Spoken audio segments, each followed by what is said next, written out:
Isang magandang oras po sa mga kaibigan ho natin, saan man kayo sa mundo. Welcome po muli dito sa ating Kape at Balita sa Radyo Pilipino UK. Naku, hanggang ngayon mga kaibigan, mukhang nahintakutan, nahintakutang magsalita. Salyado ang mga bibig, para bang may kinatatakutan po ang mga senador at mga kongresista na miyembro po ng Bicameral Conference Committee. Kaugnay pa rin ng mainit na pinag-uusapan yung 2025 national budget, BICAM report na maraming blanco na ibinulgar po naman dating Pangulong Rodrigo Duterte kamakailan mga kaibigan. No? Kasunod nito, marami nang lumalabas. Nako, may lumulutang na rin na panawagan ng impeachment laban kay Pangulong Marcos. Dahil yung ginawa ho nila dyan sa budget, ka-impeach daw mga kaibigan. Ano? Ang isa sa mga dinidikdik ngayon dito, itong si Congresswoman ng ng Marikina, yung bagong chairman ng House Appropriations Committee na pumalit po kay Saldico. Tinatanong siya ng isang reporter noong nakaraan, umastang akala mo kung sinong celebrity. Ayaw sagutin yung tanong dahil may ras daw siya. Inalalayan ng mga bodyguard sumakay po dun sa kanyang van o yung sasakyan mga kaibigan. Ang ibinabato sa kanya ngayon ay yung mga hilig niya sa mga luxury bags na nagkakahalaga ho ng milyon-milyon mga kaibigan. Ano? Tapos piling gera, piling celebrity. Isa siya sa mga lumagda. Doon po naman sa Blancong Bicameral Committee report. Itong si Stella Kimbo. Yan. Si Senator Grace Po. At yung iba pang mga senador na naging bisita ng Malacanang. Noong araw po nagkaroon ng rally ang Iglesia ni Cristo mga kaibigan. Tandaan natin na meron hong gaganaping National Prayer Rally sa darating po na 31st of January, katapusan po ng buwan ng Enero. Magtutungo po ang iba't ibang grupo dyan po naman sa EDSA Shrine upang ipanawagan ang isang maayos at matinong gobyerno. Nag-ugat pa rin itong hindi maipaliwanag na mga blankong report ng BICAM kaugnay ng 2025 budget. Pangungunahan po yan ng mga clergy, group of clergy, mga civil society groups, at siyempre, ang lutang mo ang pangalan dyan itong si dating Supreme Court Justice Antonio Carpio.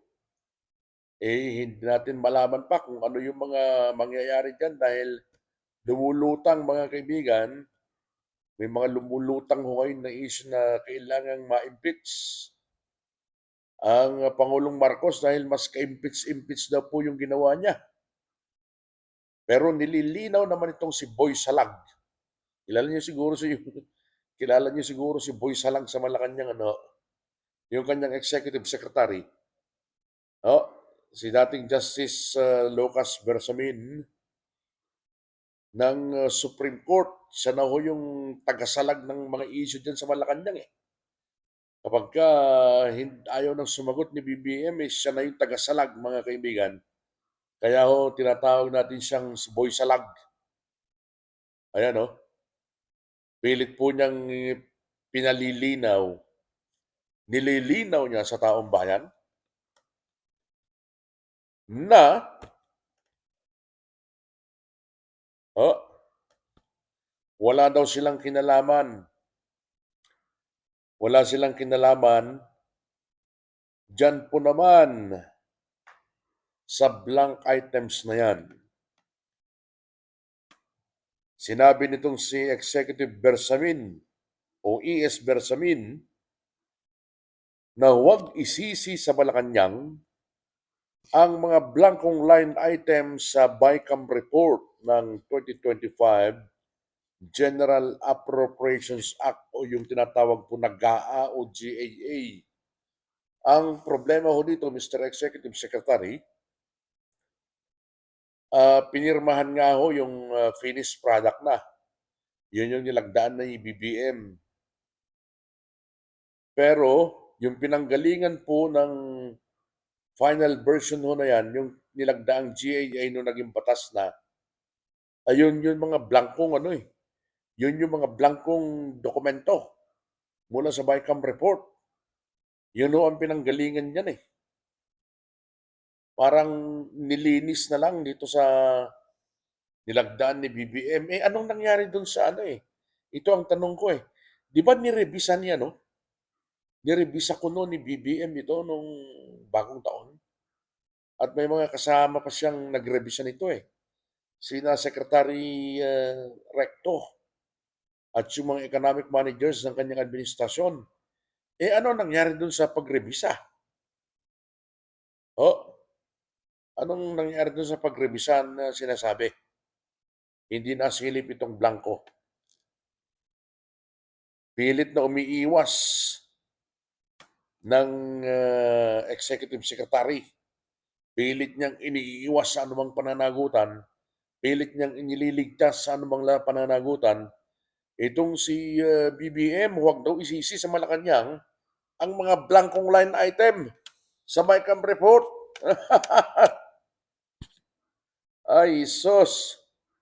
Ito ay kasunod po naman ng plano ng ilang grupo na questioning Supreme Court ang umunoy blankong line items ng BICAM report. Ayan no, mga kaibigan, isa pa yan ha. Grupo ng mga abogado ho yan, battery of lawyers, ika nga, ang nagpaplano hong maghain ho ng reklamo at questionin sa Korte Suprema itong mga blankong dokumento na naging basehan ng GAA o General Appropriations Act na pinirmahan at naging batas ni Pangulong Marcos. Ayon pa rin kay Boy Salag na si ES Bersamin, hindi nila mapipigilan ng mga taong gustong hamunin ng issue dyan po naman sa Supreme Court dahil sa paniwalang may problema sa 2025 national budget na pinirmahan ni BBM.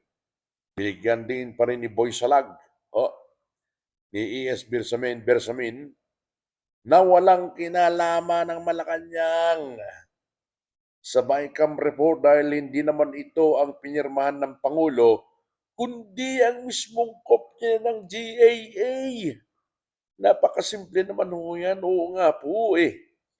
Justice, ES. Pero yung nilagdaan ng Pangulo, galing dyan sa blanco. Kaya nag-iinit ho yung taong bayan ngayon eh.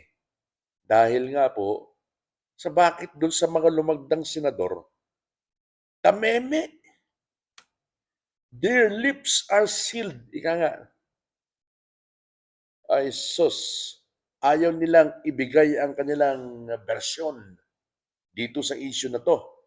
Ibig sabihin, nabusalan na itong mga ito. Hindi natin sigurado pero mukhang nabusalan na sila eh. Anong kayang ibinusal sa kanila? Bakit ayaw nila magsalita? Ilang araw na pinag-uusapan yan. Ayaw pa rin linawin itong si Stella Kimbo. Umiiwas, mayras ako. Feeling celebrity. Umiiwas dun sa tanong ng reporter. Ay sus, ano ba yan? Hanggat na nahimik ko kayo dyan tungkol sa issue na yun, mga kaibigan, lalo hong lumalalim ang pagdududa ng tao sa inyo. na meron kayong inililihim, ginagawa ninyong laruan, pinaglalaroan ninyo ang pondo ng taong bayan, pera ng gobyerno galing sa taxes ng tao, pinaglalaroan ninyo, may nililihim kayo. Yun ha ang pagdududa ng taong bayan sa inyo hanggat hindi kayo nagsasalita tungkol dyan. Tingnan ninyo, ang sasarap ng buhay ninyo. Ang sasarap, maaluan ng buhay ninyo. Pero yung mga ordinaryong mamamayan nagbabayad ng tax na naghihintay ho ng paliwanag sa inyo hanggang ngayon wala. Patuloy silang naghihirap. Yung pinakahuling survey, ang sabi diyan, dumami ang mga Pilipino, mga kaibigan.